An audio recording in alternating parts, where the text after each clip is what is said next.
Hello students, now I am going to teach you a very new topic of chapter number 2, that is outbreeding devices. In this topic we will discuss about the outbreeding devices, how can we prevent the self-pollination, ठीक है. But first of all I want to explain about the inbreeding depression topic, ठीक है, कि inbreeding depression होता क्या है. Majority of flowering plants students produce hermaphrodite flowers and pollen grains are likely to come in contact with the stigma. ज़्यादातर flowering plants की अगर बात करें तो उनमें हर्माफ्रोडाइट फ्लावर पाया जाएगा और पॉलन ग्रेन्स जो होता है वो स्टिग्मा पर डायरेक्टली आ जाएगा. अब कॉन्टिन्यूसली जो है वो सेल्फ पॉलिनेशन होने की वजह से जो फ्लावर है वो इनब्रीडिंग डिप्रेशन में आ जाता है, ठीक है.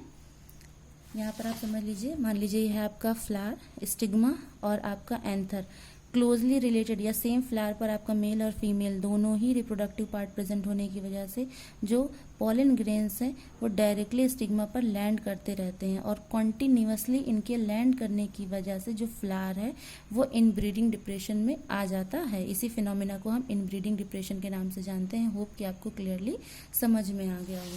अब इस इनब्रीडिंग डिप्रेशन से बचने के लिए फ्लावर को ज़रूरत होती है कुछ ऐसे मैकेनिज्म डेवलप करने की जिसकी वजह से वो सेल्फ पॉलिनेशन को डिस्करेज कर सके और क्रॉस पॉलिनेशन को प्रमोट कर सके. उन्हीं डिवाइसेस या मैकेनिज्म को ही हम आउटब्रीडिंग डिवाइसेस के नाम से जानते हैं. अब चलिए देखते हैं किस किस प्रोसेस से हम आउटब्रीडिंग डिवाइस जो है क्रॉस पॉलिनेशन को प्रमोट कर सकते हैं. पहला हो जाएगा सिंक्रोनाइजेशन. सिंक्रोनाइजेशन का मतलब ये हो जाएगा कि जो आपका स्टिग्मा है बच्चों वो रिसेप्टिव हो पर उसी टाइम में आपका, मैंने आपको पहले भी बताया था टॉपिक में, वाइबिलिटी एक प्रोसेस जिसमें मीन्स स्टिग्मा अगर रेडी है पॉलन ग्रेन को रिसीव करने के लिए और सेम टाइम में अगर पॉलन ग्रेन्स नहीं उस पर लैंड कर रहे हैं तो उसमें सेल्फ पॉलिनेशन नहीं हो पाएगा, ठीक है.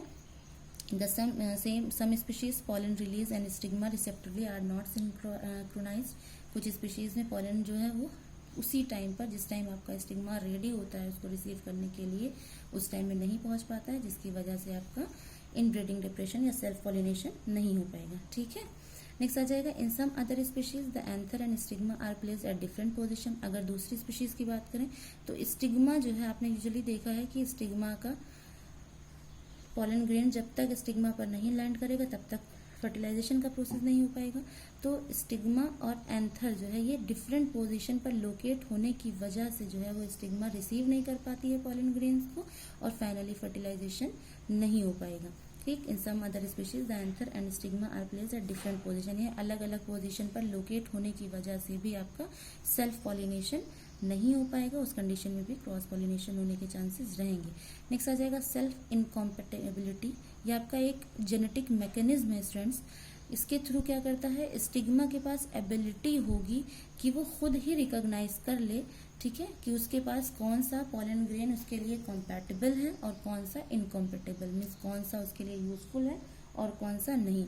It is a genetic mechanism approach which prevent self pollination. ये एक जेनेटिक मैकेनिज्म है जिसके थ्रू स्टिग्मा खुद रिकॉग्नाइज कर लेगा कि उसे सेल्फ पॉलिनेशन नहीं करना है. अगर पॉलन ग्रेन उसके टाइप का नहीं है तो वो उसे एक्सेप्ट नहीं करेगा, ठीक. और अगर उसके टाइप का या सेम स्पीशीज का है, क्योंकि उसमें अगर सेम स्पीशीज का है, मैंने पहले भी बताया, अगर सेम फ्लावर पर स्टिग्मा और पॉलन ग्रेन दोनों ही प्रेजेंट है, स्टिग्मा और एंथर का सेम स्पीशीज का होना वेरिएशन जो है वो कभी भी कॉज नहीं करेगा. क्लियर हुआ आपको.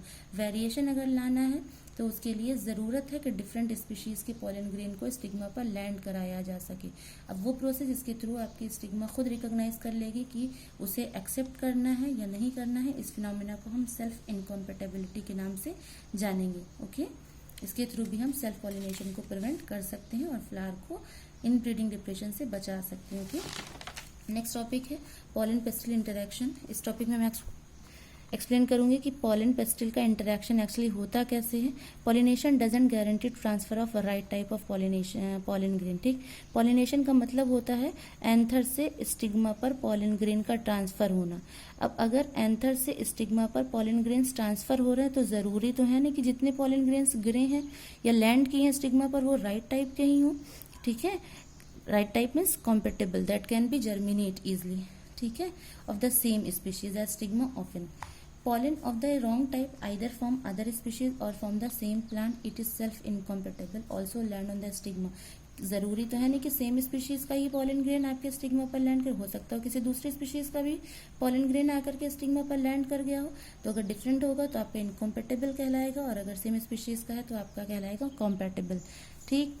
Also land on the stigma, the pistil has the ability to recognise, क्योंकि पेस्टिल के पास एबिलिटी होती है इस पॉलन ग्रेन को रिकोगनाइज करने की, weather it is of the right type, pollen जो है वो इजिली रिकोगनाइज कर लेगा कि जो पॉलन ग्रेन उसके ऊपर लैंड किया है वो राइट टाइप का है या राइट टाइप का नहीं है। Whether it is compatible means right type का है, और it is wrong type that is incompatible. If it is of the right type the pistil accept, अगर राइट टाइप का होगा तो पेस्टिल उस पॉलन ग्रेन को एक्सेप्ट करेगा और फर्दर फर्टिलाइजेशन के लिए उसे प्रमोट कर देगा। आई होप कि आपको ये टॉपिक भी क्लियरली समझ में आ गया होगा। नेक्स्ट टॉपिक है आपका आर्टिफिशियल हाइब्रिडाइजेशन।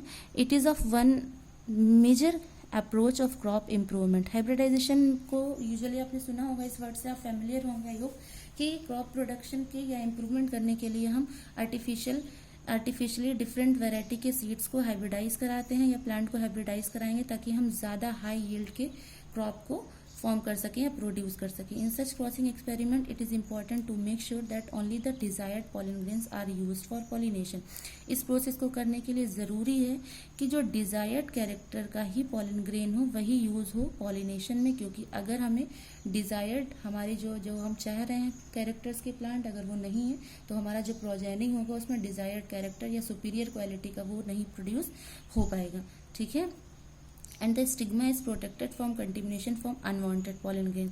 मीन्स अगर हमें किसी भी प्लांट को हाइब्रिडाइज कराना है तो ज़रूरी है कि हम उसे अनवांटेड पॉलन ग्रेन से बचाएं और उस पर डिजायर्ड कैरेक्टर के पॉलन ग्रेन को ही उसके कॉन्टैक्ट में लाएं। ठीक है। This is achieved by emasculation and bagging techniques. अब इस प्रोसेस को करने के लिए या तो हम क्या करेंगे, एंथर को हटा देंगे फ्लावर से, क्योंकि अगर एंथर है तो जाहिर सी बात है उसके जो पॉलन ग्रेन है वो स्टिग्मा पर अपने आप ही लैंड कर जाएंगे और सेल्फ पॉलिनेशन हो जाएगा। लेकिन हमें इस प्रोसेस को नहीं करना है, इसलिए हम एंथर को इसे क्या कर देंगे, फॉर्सेप की मदद से रिमूव कर देंगे। और एंथर को फॉर्सेप की मदद से या हेल्प से रिमूव करने का जो प्रोसेस होगा उसे हम बोलते हैं इमास्कुलेशन। जबकि बैगिंग जो प्रोसेस होता है जिसमें एंथर को या इमास्कुलेटेड जो आपका फ्लावर होगा उसको कवर्ड कर दिया जाता है एक सुटेबल साइज के बैग से, जो कि बटर पेपर का मिल करके बना हुआ होता है, ताकि अनवांटेड पॉलन ग्रेन्स जो है वो उस पर ना आ सकें। ओके। ये प्रोसेस आपका कहलाता है इमास्कुलेशन एंड बैगिंग का प्रोसेस। आई होप कि आपको यहाँ तक का टॉपिक बिल्कुल क्लियरली समझ में आ गया होगा। ओके। Thank you students.